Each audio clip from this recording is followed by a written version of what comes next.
मंगलाचरण। नमो अरिहंताणं नमो सिद्धाणं नमो आयर्याणं नमो वज्रायाणं नमो लोये संवसाहु।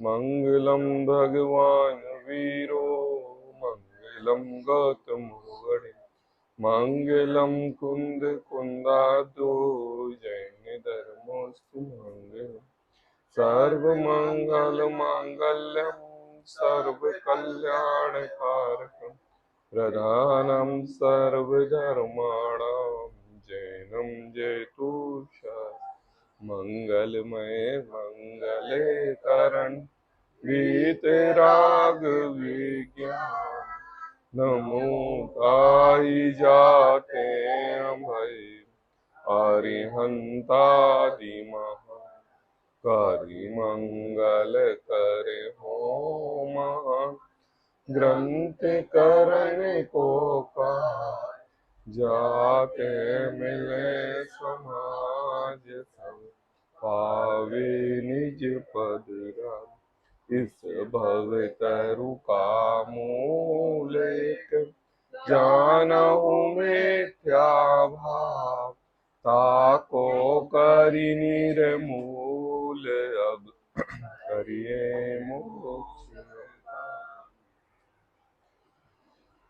आचार्य कल पंडित टोडरमल जी की है अनुपम रचना मोक्ष मार्ग प्रकाशक 7वें अधिकार पर अपनी चर्चा चल रही है। यह 7वां अधिकार हमारी मिथ्या मान्यता को निकालता हुआ हमारे दोषों को यथार्थ रूप से हमारे सामने रखता हुआ और उन दोषों को कैसे हमें अपने अंतरंग से निकालना है उसकी समस्त बात को बतलाता हुआ। क्योंकि टोडरमल जी ने 7वें अधिकार के ग्रंथ के प्रारंभ में भी कहा था, जो व्यक्ति जैन है और जिन आज्ञा को मानते हैं। क्या कहा था? 7वें अधिकार के प्रारंभ में पहली लाइन में टोडरमल जी ने कहा है, जो व्यक्ति जैन है और जो जिन आज्ञा को मानते हैं। मतलब यहां पर जो भी बात होगी, जो व्यक्ति जैन है और जिन आज्ञा को मानते हैं, मतलब श्रद्धा ने ऐसा दृढ़ कि जिनवाणी की एक बात जिनके कानों में पड़े तो उस वाणी को जिनेंद्र की आज्ञा समझ के पालन करे। आई बात समझ में? तभी तो जैन कहलाएगा ना।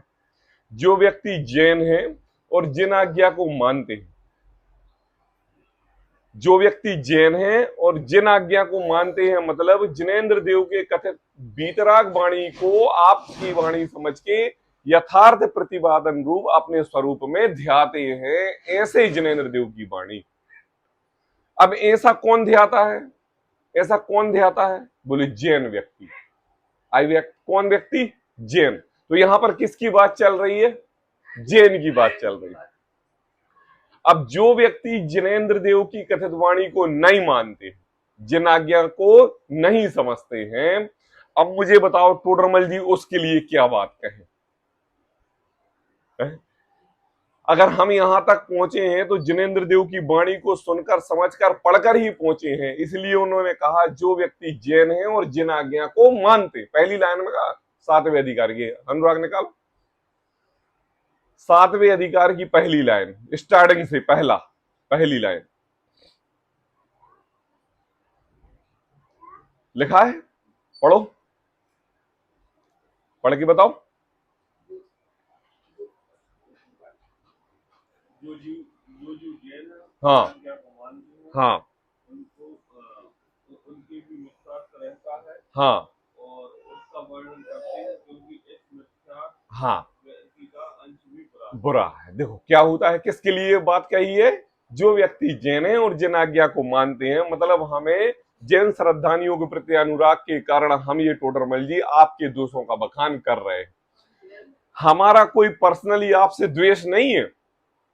आप और हम दोनों इस सम्यक्त के मार्ग पर चल रहे हैं, तो आप भी साधर्मी हो और हम भी साधर्मी हैं। आप भी जैन हो और हम भी जैन हैं। और अगर हम इसका यथार्थ निरूपण रूप समझकर अपने में अच्छा श्रद्धान कर रहे हैं तो मेरा ये कर्तव्य बनता है, टोडरमल जी कह रहे हैं, कि मैं भी आपके लिए उसी मार्ग पर चलाऊं। और अगर आप इस जिनवाणी को पढ़ के निश्चयाभास रूप ग्रहण करके स्वच्छंदी हो रहे हो तो देखो ये स्वच्छंदी के लक्षण हैं। बोले क्या?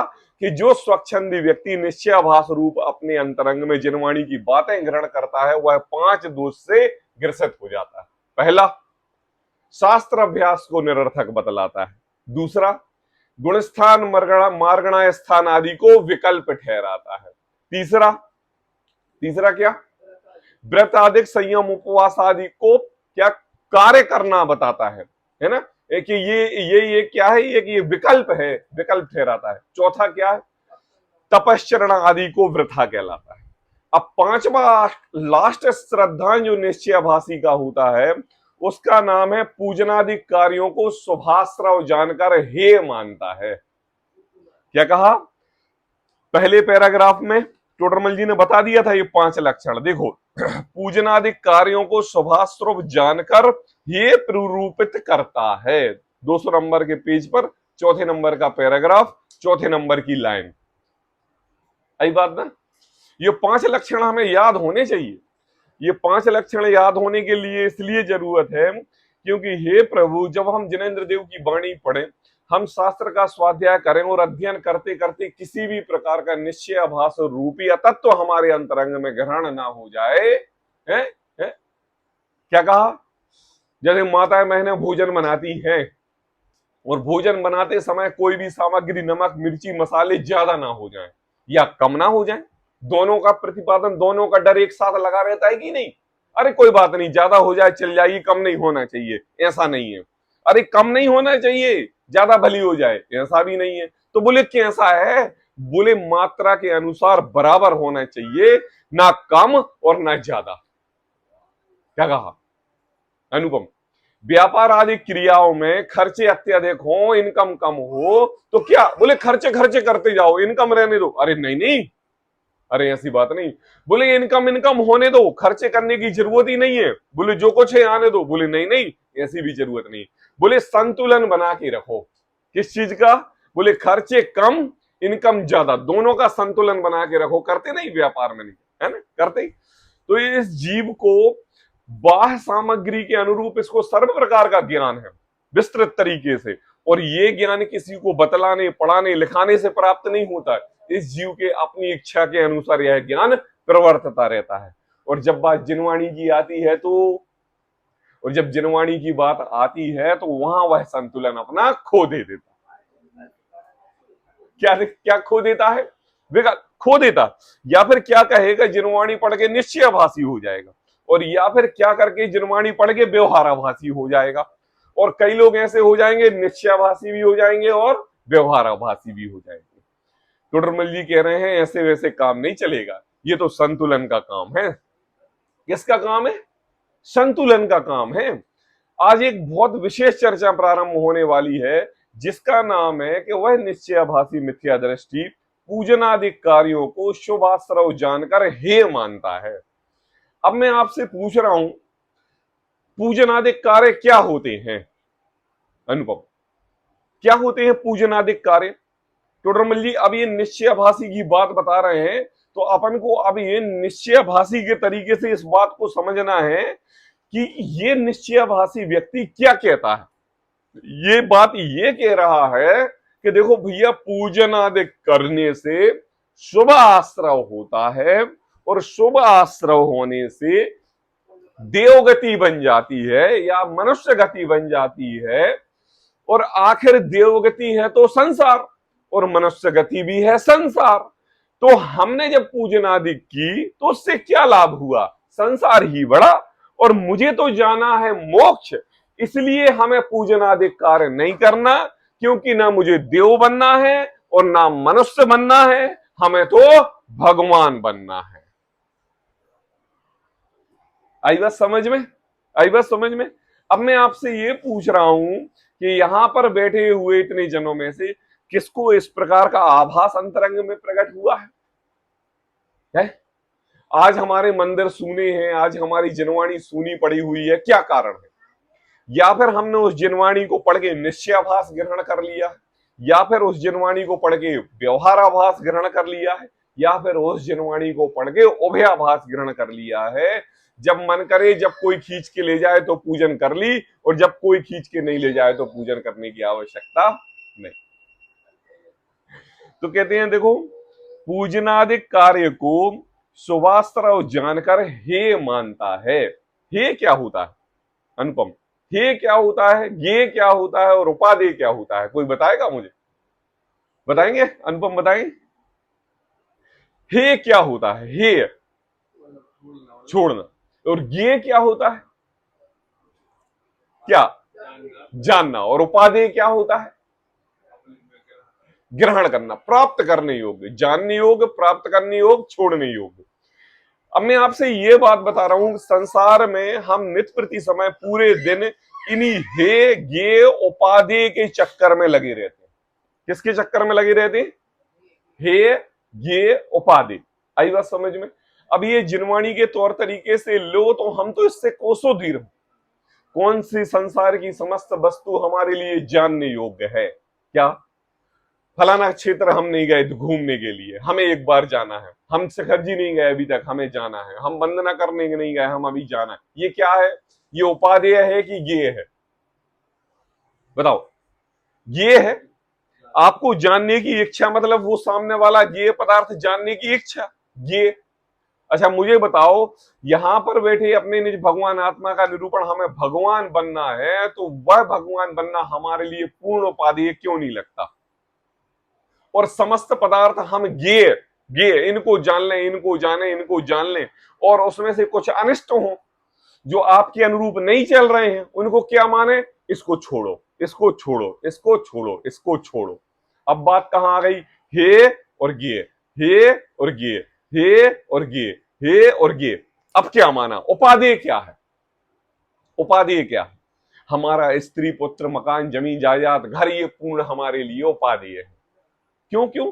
शरीर आश्रित कार्य जब हम नित्य प्रति समय प्रतिदिन करते हैं तो शरीर के अनुसार ही यही पदार्थ हमारे लिए अपने दिखते हैं। लेकिन ये तो इस क्षण के संसार के हैं। हमारी जो आत्मा के ज्ञान दर्शन सुख रूप शक्ति है, ये तो हमारी नित्य प्रति समय रहने वाली है। इस शक्ति को पूर्ण रूप प्रकटाना ही उपादेय है। इसका भान हमारे लिए क्यों नहीं होता? पहचान नहीं, अनंत सुख की पहचान नहीं है। अनंत सुख की पहचान नहीं, मतलब जो सुख है ना, उस सुख की उच्च क्वालिटी हमारे लिए पता नहीं। आई बात समझ में? क्या हो गया है? हमने इस चाइनीज सुख को ही परिपूर्ण सुख मान लिया। कैसा चाइनीज सुख? क्षणिक सुख है ना। एक बार लिया, कल मिट जाए, परसों मिट जाए, खत्म हो जाए, उसकी कोई चाइना के माल की कोई गारंटी नहीं, और हमने उस चाइना की चीज को ही परमानेंट सुख मान लिया। सुखी हो गए। तो अब यहाँ पर टोडरमल जी कह रहे हैं कि देखो, वह पूजनादि कार्य को शुभाश्रव जानकर हेय मानता है, मतलब वह पूजन करने को हेय बताता है। सुबह सुबह उठ के अपन चलो अष्टद्रव्य से पूजा करें, अरे इन पूजा करने से क्या होता है? शुभाश्रव होता है, देवगति होती है, और मुझे देव थोड़ा ना बनना है। शुभाश्रव करने से पुण्य बंध होता है, पुण्य से मनुष्य गति मिलती है, और मनुष्य में उच्च कुल मिल जाता है। रहता तो संसारी है। आज एक दुकान है, पुण्य की वजह से 10 मकान फैक्ट्री हो जाएंगी, तो उनकी टेंशन रहेगी। हमें नहीं चाहिए भैया ऐसी टेंशन। और क्या बोले? स्वाध्याय आदि करने से शुभाश्रव होता है, और शुभाश्रव से संसारी का बंध होता है। इसलिए यह तीनों कार्य करना हमारे लिए कारण नहीं है। तो क्या है? उनको जानकर हेय मानता है। बताओ बाबा, कौन सा जग ऐसा है, कौन सा दुनिया ऐसी है कि जो सब इन कार्यों को हेय मानती हो? कोई पूजन आदि कार्यों को करने में हेय मानता है? हम अपने बच्चों को कहते हैं कि चलो मंदिर जाया करो, तो ये हेय है। क्यों उपदेश देते हैं? हम बच्चों को कहते हैं स्वाध्याय करा करो, ये हेय है। हम कहते हैं जाओ पाठशाला पढ़ा करो, ये हेय है? हम कहते हैं अष्टद्रव्य से पूजा करा करो, अभिषेक करा करो, ये हेय है? ये तो एक अनजान व्यक्ति जो जिनवाणी के प्रति ना अनुराग होते हुए खाली जैन कुल में एक नाम और एक शरीर के वश पैदा हो गया है, वो व्यक्ति भी यह जानता है कि देखो भैया जिन मंदिर जिनेंद्र देव के दर्शन पूरा आराधना में पुण्य ही बंद होता है। लेकिन ये कैसा निश्चयाभासी मिथ्या दृष्टि है कि इस जिनवाणी को पढ़ के पूजन करना व्यर्थ है, स्वाध्याय करना व्यर्थ है, अभिषेक करना व्यर्थ है। हाँ, अन्य अन्य अन्य समाज के लोग तो अन्य समाज के लोग तो यहाँ पर अपन बात इसलिए नहीं कर सकते क्योंकि टोडरमल जी ने ये कह दिया कि ये बात जो जिन है और जिन आज्ञा को मानते हैं उनकी बात है ना। जिन आज्ञा को मानना मतलब जिन आज्ञा को पढ़ना शास्त्रों को पढ़ना, उसका पठन करना, उसका श्रद्धान करना, वेद प्रवेदों को जानना, गुणस्थान मार्गणा स्थान आदि के विकल्प ठहरा के उनका पूर्ण तरीके से ज्ञान प्राप्त करना और ज्ञान प्राप्त करके स्वच्छंदी हो जाना, ये निश्चयाभासी का प्रकरण। तो कहते हैं पूजन आदि कार्य को शुभाश्रव जानकर हेय मानता है सो यह सत्य ही है। टोडरमल जी कह रहे हैं, क्या कह रहे हैं टोडरमल जी? ये तो सत्य है। क्या कहा? अरे पेज नंबर 205 पहली लाइन हम पढ़ रहे हैं, देखो, तथा पूजनादि कार्य को शुभाश्रव जानकर हे मानता है सो यह सत्य ही है। बहुत सही है, बिल्कुल सही बात है, बिल्कुल सही माना आपने। देखो आज इतने पंच कल्याणक और शिवराधिक लगते हैं और हम सभी शिवराधिक में जाते हैं और हम वहां पर क्या बात करते हैं? हम वहां पर अपने आत्म तत्व की ही बात करते हैं। हम क्रियाकांड वगैरह की तो बात करते नहीं। अष्टद्रव्य से पूजा करो, ये करो, वो करो, यही उपवास करो, ये व्रत करो, ये संयम करो, 10 दिन पर्युषण में ये कार्य करो, ऐसा करो, वैसा करो, ये तो कार्य नहीं करते। नित्य प्रति समय आत्माराधना की तत्व चर्चा चलती है। कारण क्या? बोले यह सत्य ही है। क्या कहा? सत्य ही। टोडरमल जी खुद कह रहे हैं कि देखो भाई तुमने जो उसमें से जो सार ग्रहण किया है ये बिल्कुल सही किया। हे है शुभाश्रव, हे है, परंतु यदि इन कार्यों को छोड़कर शुद्धोपयोग रूप हो तो भला ही है। क्या कहा? देखो छोड़कर शुद्ध में जाओ तो भला है। भला मतलब ऐसा है कि देखो तुम पहले अशुभ कार्य कर रहे थे, समाजवाद काज की, और तुम्हारे लिए हमने जिनवाणी पढ़ना पढ़ाया सिखाया और जिनवाणी पढ़ के तुमने जिनेंद्र देव के दर्शन किए और जिनेंद्र देव के दर्शन के प्रति तुम्हें अनुराग आके तुमने डेली अष्टद्रव्य से 3 पूजा करने का नियम ले लिया और डेली अभिषेक करने का तुमने नियम ले लिया और अच्छे गाजे बाजे के साथ तुम रोज 2 से 3 घंटे क्या करते हो? भक्ति करते हो, पूजन करते हो और बहुत अच्छे अपने परिणाम रखते हो। तो टोडरमल जी कह रहे हैं कि पूजनादि कार्य शुभाश्रव जानकर हे मानता है सो यह सत्य है। क्यों सत्य है? क्योंकि यदि इन कार्यों को छोड़कर शुद्धोपयोग रूप हो तो भला ही है। क्या कहा? अगर तुमने पूजन आदि कार्य करके अपने परिणामों को शांत करके अपने परिणाम आत्म तत्व में लगाए तो ये तो सोने पे सुहागा होने वाली बात हो गई ना। कैसी सोने पे सुहागा होने वाली बात हो गई? देखो एक तो हम संसार के अशुभ परिणामों से शुभ में आए और जब शुभ परिणाम हमने किए और जो कार्य हमने पूजन में, जो कार्य हमने स्वाध्याय में, जो कार्य हमने जिनवाणी को पढ़ने में लगाया उसका नित्य प्रति समय अपने अंतरंग में घोलन किया।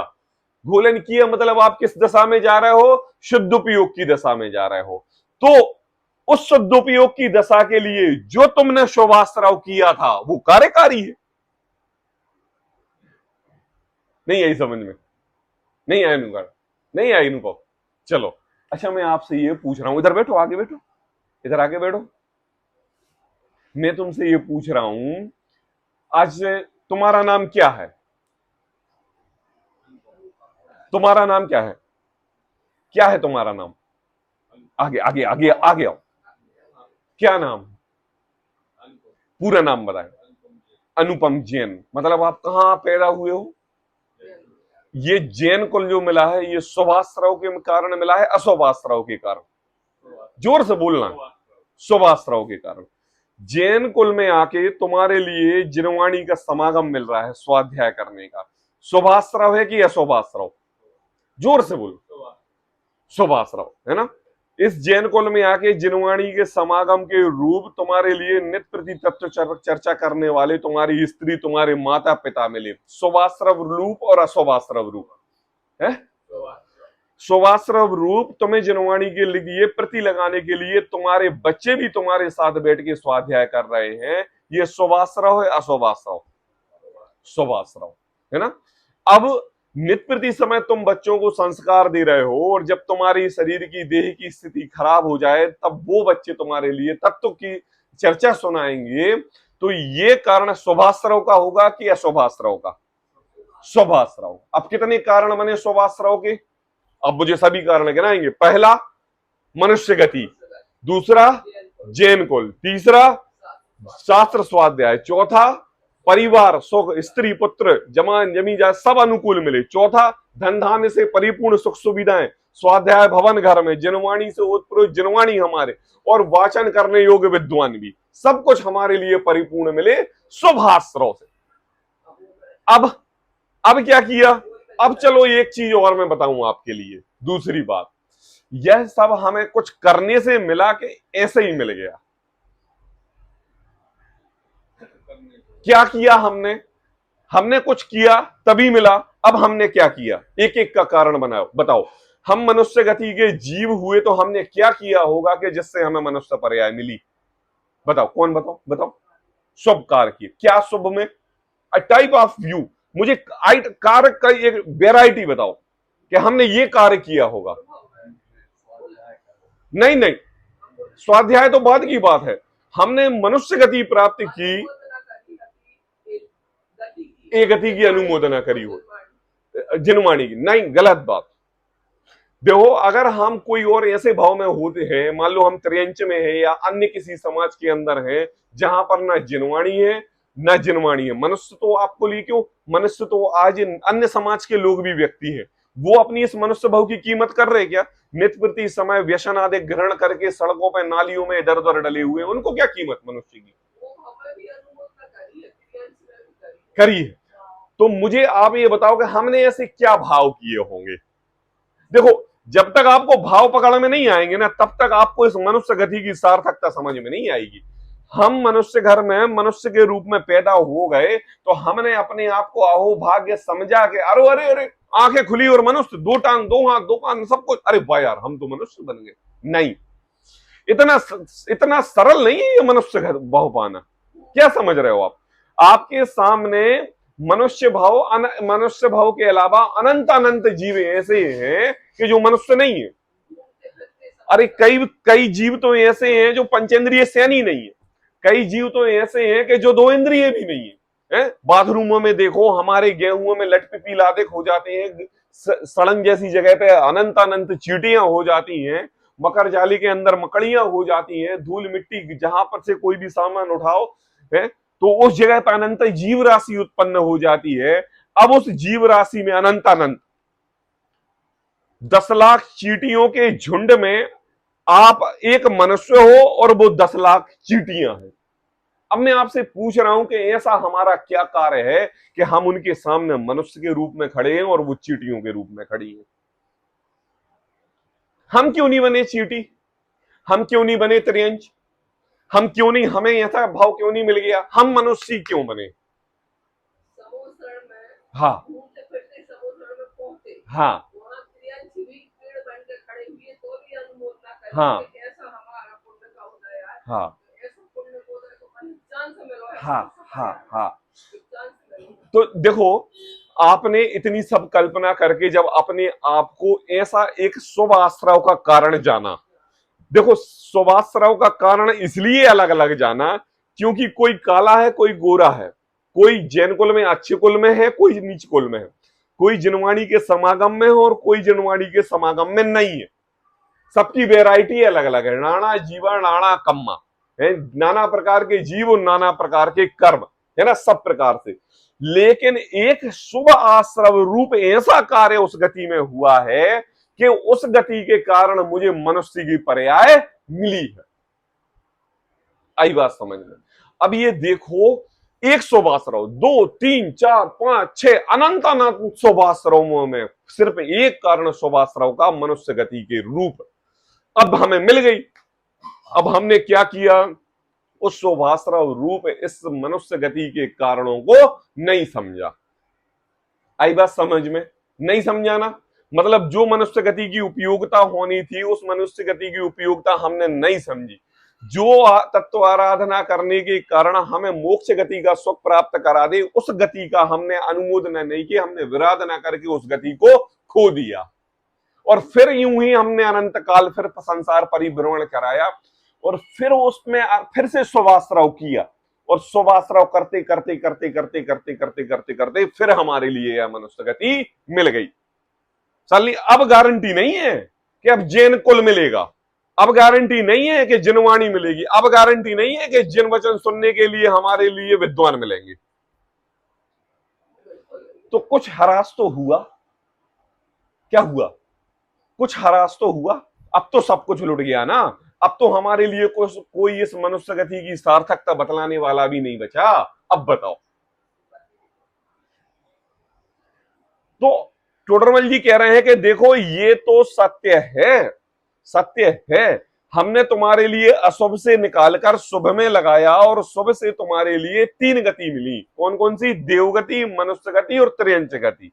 क्यों? नरक गति नहीं मिली, नरक गति नहीं मिली, देवगति, त्रियंच गति और मनुष्य गति। अभी आगने वाले पैराग्राफ में देखो, अब पढ़ते हैं। देखो, परंतु यदि इन कार्यों को छोड़कर सदुपयोग रूप में हो तो भला ही है, और विषय कषाय रूप अशुभ रूप प्रवर्ते तो अपना ही बुरा ही, और विषय कषाय रूप अशुभ रूप प्रवर्ते तो अपना बुरा ही किया।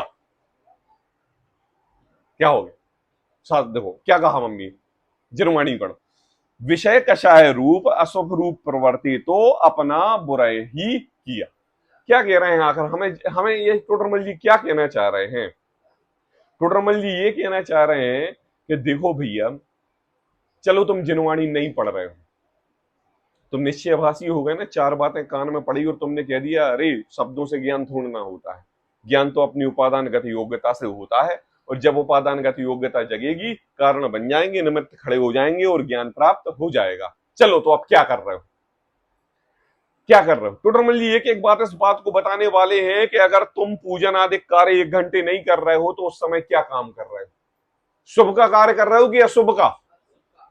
अगर तुम स्वाध्याय नहीं कर रहे हो तो उस समय क्या कर रहे हो? शुभ का कार्य कर रहे हो कि अशुभ का? अगर तुम तत्व चर्चा नहीं कर रहे हो आपस में बैठकर तो शुभ का कार्य कर रहे हो कि अशुभ का? तो टोडरमल जी का कहना है कि और विषयादि कषाय रूप अशुभ रूप प्रवर्ते, विषय कषाय रूप क्या है? ये अशुभ कार्य है। कौन कौन से?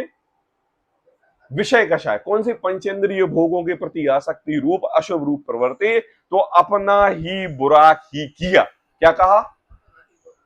अपना ही बुरा किया। ये अब ये बात ले लेना, अपना ही बुरा किया मतलब जिनवाणी को पढ़ के उसमें हमने स्वच्छंदता ग्रहण करके जिनवाणी पढ़ना छोड़कर स्वच्छंदीपना लेके अशुभ कार्यों में प्रवृत्ति लगाई और फिर से हमने अपना संसार परिभ्रमण किया कि नहीं? अब ये लगा लेना कि अब जब किया तो अगले भाव में जब मनुष्य गति मिलेगी तो यह सब समागम दोबारा मिलेगा कि नहीं?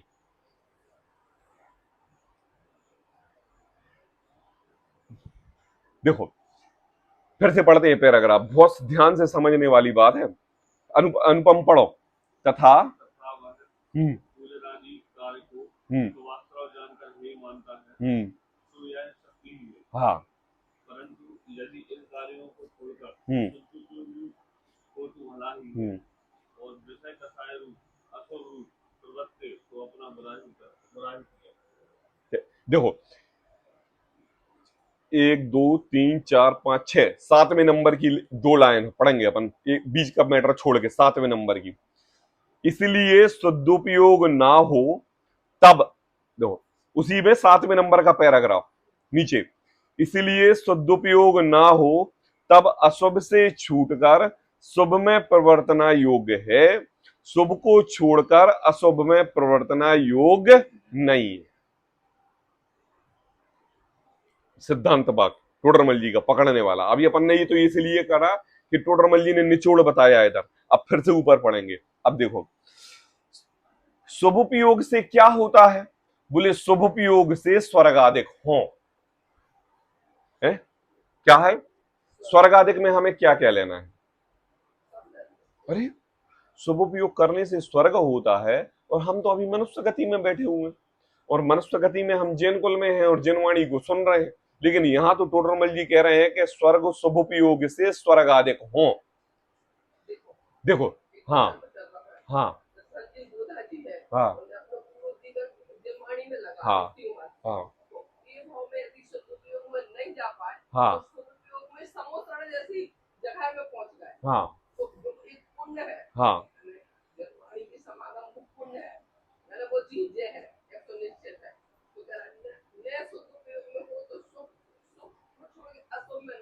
हाँ। अब देखो देखो एक एक बात याद रखना, शुभ उपयोग से स्वर्गाधिक हो, आई बात समझ में? स्वर्गाधिक होना मतलब स्वर्गाधिक होना है, इसमें तीन गतियां ले लेना। कौन सी? स्वर्ग गति, मनुष्य गति और त्रियंच गति। कौन कौन सी गति ले लेना? क्योंकि इन तीनों गतियों में आयु कर्म जो बनता है वह पुण्य के उदय से, कर्मों के क्षय होने की वजह से लंबी आयु हमारे लिए मिलती है। क्या मिलती है? लंबी आयु। और लंबी आयु से क्या होता है? हम अपने परिणाम शुभ में लगा सकते हैं। आई बात समझ में? क्या लगा सकते हैं? शुभ में, है ना? लंबी आयु। देखो ऐसा होता है, अभी आगे वाली लाइन में कहने वाले हैं, अभी सुनना ध्यान से। शुभोपयोग से स्वर्गाधिक हो, अथवा भली वासना से या भले निमित्त से कर्म की स्थिति अनुभाग घट जाए तो सम्यक्त्वादि की भी प्राप्ति सुलभ हो जाए। आई बात समझ में? देखो क्या होता है भली वासना से। भली वासना मतलब, भली वासना मतलब है, यहां पर वासना का उल्टा शब्द मत लेना। भली मतलब कि आपने, जैसे जिस व्यक्ति को संसार के प्रति पैसे कमाने का अनुराग रहता है, ना खाए दिखे, ना पिए दिखे, ना दिन दिखे, ना रात दिखे, ये वासना कहलाती है। और एक जीव ऐसा है जिसको जिनेंद्र भक्त, जिनेंद्र देव के प्रति पूजन आदि की वासना है। इस वासना को गलत शब्द में मत लेना, मतलब जिनवाणी के प्रति आराधना की, तत्व के प्रति रुचि, जिनवाणी 2 से 3 घंटे की स्वाध्याय करने की रुचि, डेली अभिषेक करने की रुचि, हर माह साल में 12 बार तीर्थों पर जाने की रुचि, जो भी साधु समागम मिले उनके साथ तत्व चर्चा करने की रुचि, धार्मिक कोई भी प्रोग्राम हो तो अपना धंधा व्यापार बंद करके वहां जाने की रुचि, समाज का कोई भी भले होने का कार्य हो उसमें अपना सर्वस्व देने की रुचि। ये क्या रुचि है? बोले ये रुचि है भली वासना से या भले निमित्त से। भली है कि नहीं? जितने हमने अभी आपको अभी कारण बताए ये सब भले थे कि बुरे थे? भले भले थे। अब भले से क्या होगा? बोले भले से क्या होगा? कर्म के स्थिति अनुभाग घट जाए। क्या कहा? कर्म की, कर्म का बंधन जो है उसकी स्थिति अनुभाग घट जाए। है? इसको टोडरमल जी दूसरे अधिकार में बता चुके हैं। पृष्ठ क्रमांक 27 निकालो, निकालो 27। हाँ, पृष्ठ क्रमांक 27 निकालो। सब पढ़ चुके हैं अपन। देखो, कसाय से स्थिति और अनुभाग बंध लिखा है, लिखा है। देखो देखो पढ़ता हूं मैं, तीसरी वाली लाइन से पढ़ूंगा। वहां जितनी स्थिति बंधे उसमें अबाधा काल को छोड़कर पश्चात जब तक बंधी स्थिति पूर्ण हो तब तक प्रति समय उस प्रकृति का उदय आता ही रहता है। वहां देव मनुष्य त्रियंच के बिना अन्य सर्वघाती आघाती प्रकृतियों का अल्प कषाय होने पर थोड़ा स्थिति बंद होता है, और बहुत कषाय होने पर बहुत स्थिति बंद होता है। 3 आयु का अल्प कषाय से बहुत और बहुत कषाय से अल्प स्थिति बंद होता है। क्या कहा? हाँ, आयु में गति। आयु, आयु मतलब जीवन, आयु अपना अपना जीवन। मतलब अगर आप मरना नहीं चाहते हो, क्या हुआ? कौन त्रियंच मरना चाहता है? कौन मनुष्य मरना चाहता है? और कौन देव मरना चाहता है? नहीं चाहता, सभी लंबी आयु चाहते हैं। और ये नारकियों में ले लो, वो नित प्रति समय मरना चाहते हैं। क्या करते हैं? नित प्रति समय मरना चाहते हैं। अब सोचो, आपकी आयु 70 वर्ष और आप जीना चाह रहे हो, और नरक नरक की आयु 22,000 सागर वर्ष, 22,000 सागर वर्ष है ना, और वो मरना चाहता है। आयु किसकी ज्यादा है? आयु किसकी ज्यादा है? नारकी की। और नित प्रति समय क्या भाव चल रहे हैं? मरने के। और आपकी आयु कितनी? 70 वर्ष, और आप क्या चाह रहे हो? मरना नहीं चाह रहे। आपके इस कर्मोदय की जो स्थिति है उसमें कुछ परिवर्तन दिखाई दिया? कुछ समझ में आया? कुछ समझ में आया? परिवर्तन नहीं समझ में आया, परिवर्तन समझ में नहीं आया। हमारे ऐसे भाव क्यों हो रहे हैं कि हे प्रभु, हमारी आयु 100 वर्ष की होती और हमें ऐसी जनवाणी का समागम नित प्रति समय लगता रहता है ना। और आयु कितनी? मात्र 100 की, और जीना चाह रहे हैं। और नारकी की आयु इतनी बड़ी और वो नित प्रति समय मरना चाह रहा है। मतलब हमारा कर्मोदय की, हमारे जो कर्मोदय की जो स्थिति है वो इतनी कम है कि इस आयु में कम उम्र में भी अच्छे भाव हो रहे हैं। और नारकियों की कर्म की स्थिति इतनी ज्यादा है कि वहां लंबी आयु होने पर भी वो नित प्रति समय आदरवत परिणाम से मर रहा है। नहीं नहीं नहीं नहीं, ऐसा नहीं होगा। अरे कर्मों का उदय मेरा ज्यादा है, क्यों? तभी तो हमें 70 वर्ष की आयु मिली। अरे भाई, तुझे कर्मों के उदय से 70 वर्ष की आयु मिली और नारकी को कर्मों के उदय से 22,000 सागर वर्ष की आयु मिली। उन आयु में अपने परिणाम तो देख, तेरे कैसे हैं और उसके कैसे हैं। क्यों? फल तो परिणामों का लगता है, आयु से क्या लेना देना। भगवान बनने में 70 वर्ष लगते हैं, भगवान बनने में 22,000 सागर लगते हैं। अरे भगवान बनने में तो अंतर्मूर्त लगता है। कितना लगता है? एक समय का काम है भगवान बनने। आयु क्या कर लेगी? मुझे बताओ, 22,000 सागर वर्ष मिले और नित प्रति समय आदर मारने काटने पीटने के परिणाम से तुम्हारा जीवन व्यतीत हो, तो तुम तो यही कहोगे कि भैया इस जीवन से तो मरना ही अच्छा है। और 70 वर्ष की आयु में तुम्हें रोज जिनवाणी मिले, सुनने को मिले, पूजनादिक मिले, जिन मंदिर का स्वाध्याय मिले, जिन मंदिर मिले, तत्व आराधना मिले, जिनवाणी मिले, जैन श्रावक मिले, साधर्मी मिले, मुमुक्षु मिले, तो तुम तो ऐसा कहोगे अहो भाग्य, ऐसी हमारी यह पर्याय हमारे लिए तो सफल हो गई। आई बात समझ में? ये उदाहरण है। ये उदाहरण क्या? देखो, टोडरमल जी ने कहा कि देखो, शुभोपयोग से क्या होता है? शुभोपयोग से स्वर्गाधिक हो।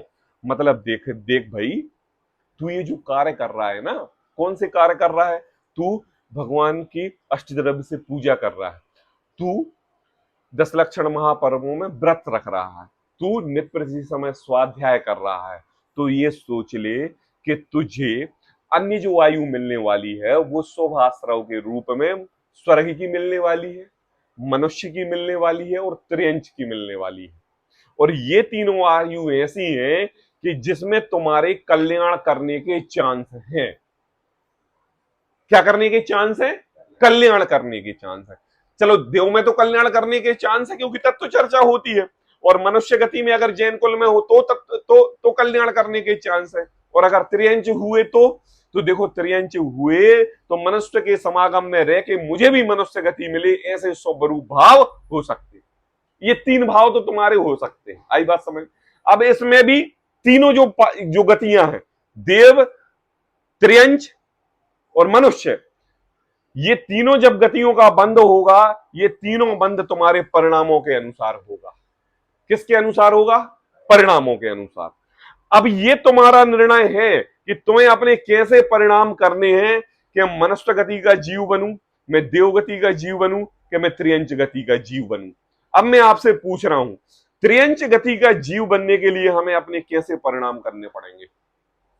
शुभ की अशुभ? त्रियंच गति के परिणाम करने के लिए। अच्छा, देवगति के परिणाम, देवगति पाने के लिए हमें कौन से परिणाम करने पड़ेंगे? शुभ। और मनुष्य गति पाने के लिए महाशुभ।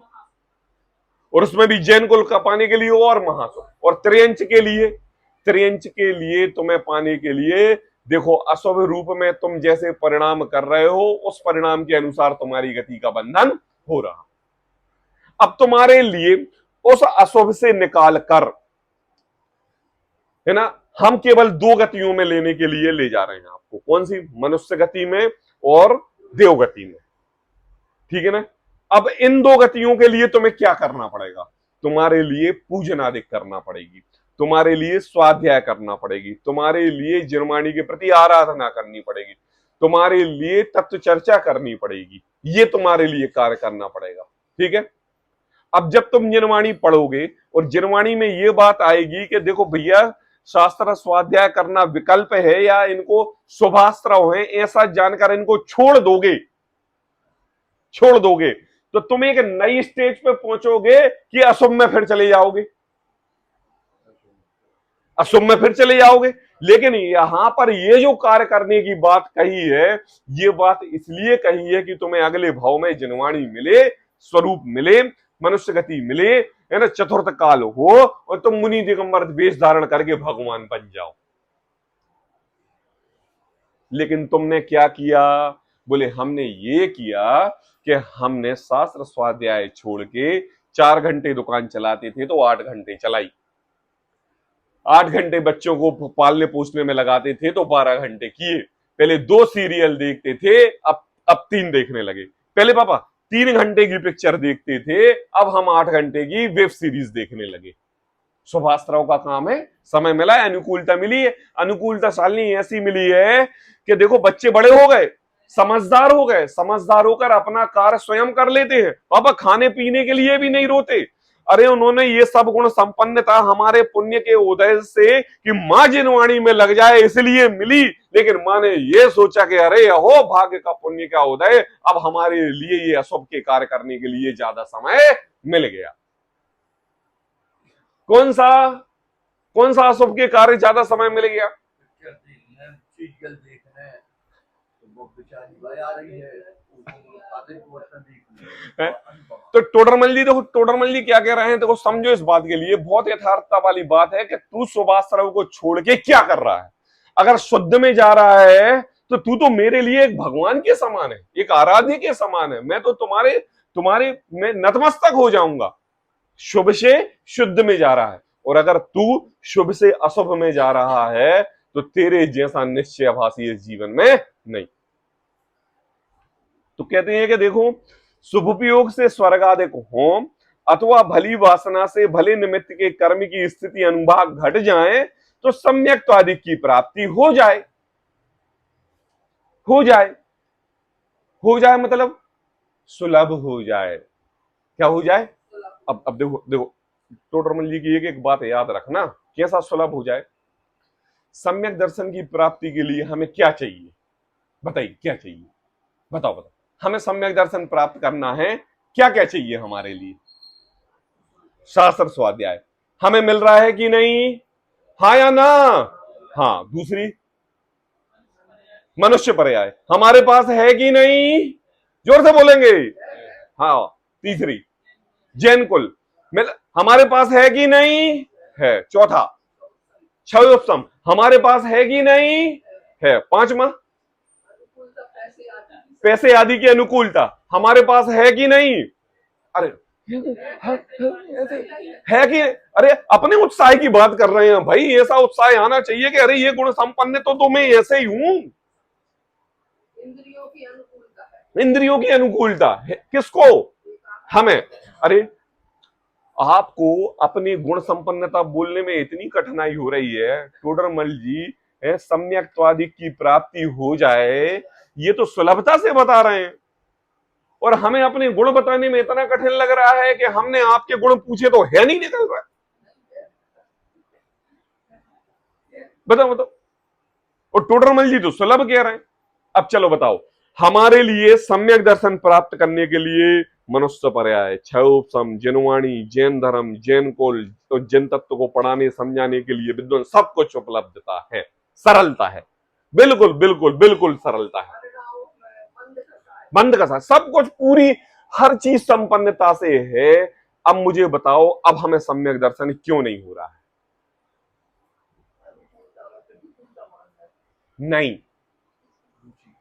नहीं नहीं, हमने जिनवाणी शास्त्र स्वाध्याय पढ़ के निश्चयाभास की हवा ग्रहण कर ली, क्या कर ली? जहां पर हमें न्यूट्रल रहना था वहां पर हमने पुण्यादिक कार्यों को शुभाश्रव रूप जानकर पुण्यादिक कार्यों को छोड़ दिया और अशुभ में अपना उपयोग लगा लिया और अपने आप को सम्यक के सन्मुख मानने लगे। टोडरमल जी कह रहे हैं इसलिए यह कार्य तेरे को कठिन लग रहा है। क्यों? क्योंकि तूने अशुभ से आया शुभ में और शुभ को प्राप्त करके तू फिर चला गया अशुभ में, जबकि जाना कहां था? शुद्ध में। अब क्या हुआ? अब ये हुआ कि बाबा जिनवाणी पढ़ते जिनवाणी की बात कठिन लग रही है। अब क्या हुआ? अब जिनेंद्र देव की प्रतिमा को देख के अष्टांग नमस्कार करने के भाव नहीं आ रहे। अब क्या हुआ? सुबह से उठ के जिनेंद्र भगवान के प्रति दर्शन करने के भाव नहीं आ रहे हैं। उसी का फल बता रहा हूं मैं। किसका? जब तेरू तो शुभ में आया था ना और शुभ से तुझे शुद्ध में जाना था ना, उसमें न जाके तू अशुभ में गया, तो ये सारे के सारे परिणाम तेरे होने लगे। हाँ, अब उसमें जाने लगे। अब जब उसमें गए, अब मुझे बताओ शुद्ध तुमसे दूर चला गया कि शुद्ध तेरे से तुमसे पास आ गया? शुद्ध चला गया, जबकि ये सब कार्य किसके लिए हो रहे थे? शुद्ध के लिए हो गए। मतलब ऐसा है बाबा, दूध फाड़ा था छेना का रसगुल्ला बनाने के लिए और बनाते बनाते भूल गए कि बनाना क्या था। क्या कहा? बनाना बनाना यही हुआ ना, यही हुआ। हम भगवान के प्रति आराधना की, देखो अभी मैं व्यवहाराभासी बात कर रहा हूं, बिल्कुल तत्व आराधना वाली बात कर रहा हूं। जिनवाणी के प्रति आराधना, शास्त्र स्वाध्याय वाली, अष्टद्रव्य से पूजा वाली, व्रत वाली, उपवास आदि, संयम आदि ग्रहण, 10 लक्षण महापर्वों में उपवास आदि का, अष्टमी चतुर्थ दशी के दिन हरि छोड़ने वाली बातें, जितने भी 12 प्रकार के तप हैं, अनशन, अवमोदन, वृत्ति परिसंज्ञान, रस परित्याग, क्या क्लेश, ये सब रूप परिणति रूप आपकी बात कर रहा हूं। ये सारे के सारे कार्य हमें अशुभ कार्य से हटा के शुभ में लगाने के लिए हैं। और शुभ के कार्य करने से क्या होता है? शुभ के कार्य करने से हमारी आयु का स्थिति अनुभाग कम होता है, जिससे हमारे लिए स्वर्ग गति मिलती है, देव गति मिलती है, मनुष्य गति मिलती है और त्रयंच गति मिलती है। हम नरक गति से बच जाते हैं। क्यों? क्योंकि वहां चांस नहीं और यहां चांस है। और फिर हमारे तो ऐसे परिणाम ही नहीं कि हम त्रयंच में जाएं। क्या कहा बाबा? और हमारे ऐसे परिणाम ही नहीं कि हम मनुष्य होके अन्य कुल में पैदा हों। हमारे ऐसे परिणाम ही नहीं कि हम नित्य प्रति समय जानवरों को काटने मारने का कार्य करें। हमारे तो ऐसे परिणाम नहीं। तो पंडित जी, हमें तो ऐसा समझ में आता है कि हमारे परिणाम तो पक्के में स्वर्ग जाने के हैं। कहां जाने के हैं? स्वर्ग जाने के। तो देख भाई, तेरे परिणाम जो स्वर्ग जाने के हैं और तेरे को जो स्वर्ग की थोड़ी सी मीठी हवा लग रही है, टोडरमल जी कह रहे हैं कि देख वहां अटक मत। वो शुभ उपयोग, वो शुभ कार्य और वो व्रताधिक संयम के कार्य तुम्हें शुद्ध उपयोग में जाने के लिए है। अब बस एक कदम और चढ़ने का कार्य है और तू सम्यक्त के सन्मुख हो जाएगा। प्राप्त पर्यायजन्य अवस्था में तन्मय नहीं होना है। क्या? प्राप्त पर्याय अवस्था में तन्मय नहीं होना है। अब इस हम पर्याय में और अत्यधिक क्या कार्य कर सकते हैं, इसकी उपलब्धि हमें करना है। उठने की बात कही है, नीचे जाने की बात नहीं कही। तो देखो, भली वासना से, भले निमित्त से कर्म की स्थिति अनुभाग घट जाए तो सम्यक तो अधिक की प्राप्ति भी हो जाए और अशुभ उपयोग से नरक निगोदादिक हो। क्या होते हैं बताओ? नित्य प्रति समय जब हम संसार के प्रति राग द्वेषादि कार्य करेंगे तो कैसे भाव होंगे? नरक आदि और निगोद आदि के भाव होंगे है? तो अथवा बुरी वासना से या बुरे निमित्त से कर्म की स्थिति अनुभाग बढ़ जाए तो सम्यक्त्वादि महा दुर्लभ हो जाए। अब ये कौन है? कौन बुरे निमित्त कौन है? कौन है बताओ? मुझे बताओ, बुरे निमित्त कौन है? अभी अपन ने सारे जितनी भी चर्चा की, मनुष्य गति, जैन कुल, जैन धर्म, जिन वाणी, जिन सोच, जिन विद्वान, हर चीज ये अच्छे निमित्त की बात करी बाबा। अब बुरे निमित्त कौन है? शालिनी बताओ, बुरे निमित्त। हाँ, नहीं नहीं नहीं नहीं, ये तो नीच गति की वाले की पर्सनली बात है। मैं तो आपकी पर्सनली बात पूछ रहा हूं।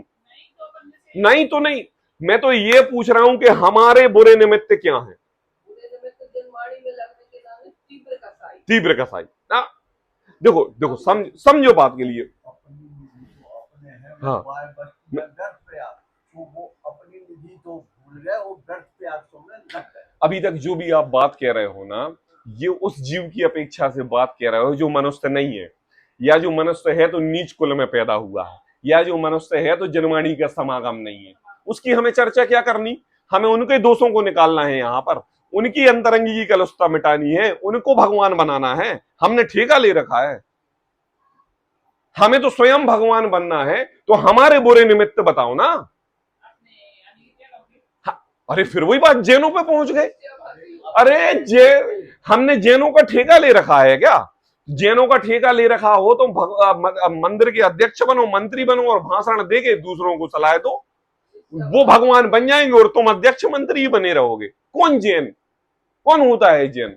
अरे टोडरमल जी कह रहे हैं कि समझो तो लाइन का अर्थ, तुम जो बात जिनवाणी की करते हो वो परद्रव्य को सुधारने, हटाने, सटाने और परद्रव्य को भगवान बनाने की बात करते हो। ये जिनवाणी तो हम तुम्हें भगवान बनाने की बात कर रहे हैं। भाई सुन तो सही। तो कहते हैं कि देखो, अथवा बुरी वासना से या बुरे निमित्त के कारण। अब बताओ कि बुरे निमित्त क्या है? आई बात समझ में? मम्मी बताओ बुरे निमित्त। हाँ, एक एक बिल्कुल हमें प्रैक्टिकली सोचना पड़ेगा। टोडरमल जी ने थ्योरिकली लिखा है, प्रैक्टिकली सोचो ना, बुरे निमित्त क्या है? हमारे रिश्तेदार जो नित्य प्रति समय हमारे लिए फोन करके अशुभ कार्य में लगाने की प्रेरणा देते हैं।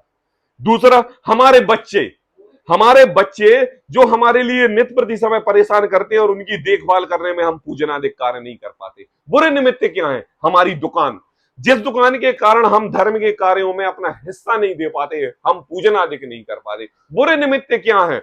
बोले जो ये सुख सुविधाएं तुम्हें संपन्नता रूप मिली है, ये क्या है? ये बोले इन निमित्तों के कारण मैं इनको बनाने और सुधारने में लग गया, ये बुरे निमित्त कारण है। और क्या?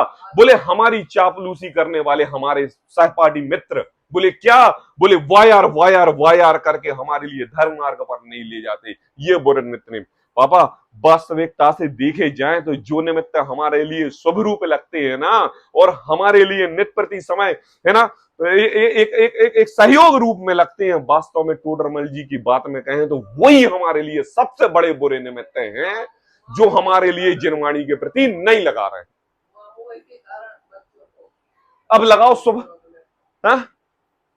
अगर एक थाली में काजू किशमिश बादाम रखे हैं तो मुझे आप ये बताओ, ये शुभ निमित्त हैं, बुरे निमित्त है कि अच्छे निमित्त हैं?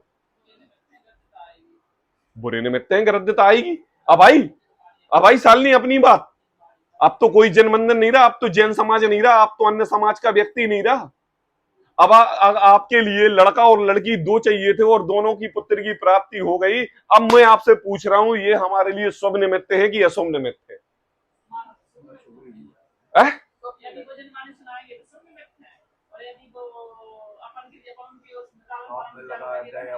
अपने लाने तो वही है, आज आप लोग राग बढ़ाओ। देखो, जब तक आप प्रैक्टिकली नहीं सोचोगे टोडरमल जी की ये बात समझ में नहीं आएगी। देखो एक बार लाइन से पढ़ो, अथवा बुरी वासना से बुरे निमित्त के कर्म की स्थिति अनुभाग बढ़ जाए तो सम्यक आदि महादुर्लभ हो जाए। अब मैं आपसे पूछ रहा हूं, मैं इकलौता मैं और इससे संबंधित ये शरीर और शरीर से संबंधित सारे पदार्थ, रिश्ते नातेदारे, बच्चे, मकान, गाड़ी घोड़ा, जमीन जायदाद आदि सारे हमारे लिए सम्यक्त की ओर ले जाने वाले हैं कि सम्यक्त से दूर कराने वाले हैं? बताओ जल्दी। तो ये सारे जो तुम भले निमित्त समझ रहे हो, टोडरमल जी कह रहे हैं सारे के सारे बुरे निमित्त हैं। क्यों? क्योंकि तेरे कारण इससे तुम्हारे सम्यक्त महादुर्लभ हो रहा है। क्या हो रहा है? समझो बात के लिए। अथवा बुरी वासना से या बुरे निमित्त से कर्म की स्थिति अनुभाग बढ़ जाए। क्या हुआ? कर्मों का आना बहुत हो जाए, आदरवध परिणाम, बच्चा बच्चा बच्चा, अरे गया है आया नहीं, अभी दुकान दुकान चल नहीं रही, मद्दा चला हुआ, अरे खेती पर पानी गिर रहा है, वृष्टि हो रही है, अरे जल ना जाए, ये व्यवस्था बनानी, वो व्यवस्था बनानी, ऐसा करना, शादी करनी, ब्याह करना, नाती पोते करना, आर्थिक रूप से सहयोग करना, बच्चों को पालना, उनको बड़े करना, अच्छे संस्कार देना, अच्छे स्कूलों में पढ़ाना लिखाना, है ना, मंदिर का निर्माण करवाना, धर्मशाला आदि शिविरों का, ये सब क्या हो रहे हैं जिनको तुम शुभ रूप समझ रहे हो? ये तो वास्तव में ये निमित्त हमारे लिए अशुभ रूप है, क्योंकि एक इकलौते निज भगवान आत्मा का चिंतन मनन अध्ययन करना ही हमारे उस शुभाश्रमों का कारण था, और तूने उन शुभाश्रमों का कारण इकट्ठा करके ये पुण्य का साम्राज्य खड़ा कर लिया है, और इस पुण्य के साम्राज्य में तू अशुभ आश्रम में चला गया है। टोडरमल जी कह रहे हैं कि ये बुरे निमित्त है कि नहीं? जब अकेले थे तो 1 घंटे ध्यान करके निज भगवान आत्मा का चिंतन करते थे, और जब शादी हो गई तो किसका चिंतन कर रहे हैं? अब लगा लो। तो कहते हैं कि देखो, अथवा बुरी वासना से या बुरे निमित्त के कर्म की स्थिति अनुभाग बढ़ जाए तो सम्यक्त्वादि महादुर्लभ हो जाए। अब जब तत्व के प्रति रुचि ही नहीं लगेगी, आराधना नहीं लगेगी, ज्ञान ही नहीं बढ़ेगी, जिनवाणी पढ़ने का समय ही नहीं मिलेगा, उसको विचारने के लिए व्यक्ति नहीं मिलेंगे, चिंतन करने के लिए समय की प्राप्ति नहीं होगी, तो महादुर्लभ होगा कि नहीं होगा? बताओ बताओ, महादुर्लभ होगा कि नहीं होगा? कोई भी चीज आपके लिए बहुत आसक्ति पूर्वक मिली हो, बहुत कईयों कईयों कईयों कोशिशों के बाद, और वो छूट जाए तो बताओ, अब वो मिलेगा कि नहीं मिलेगा?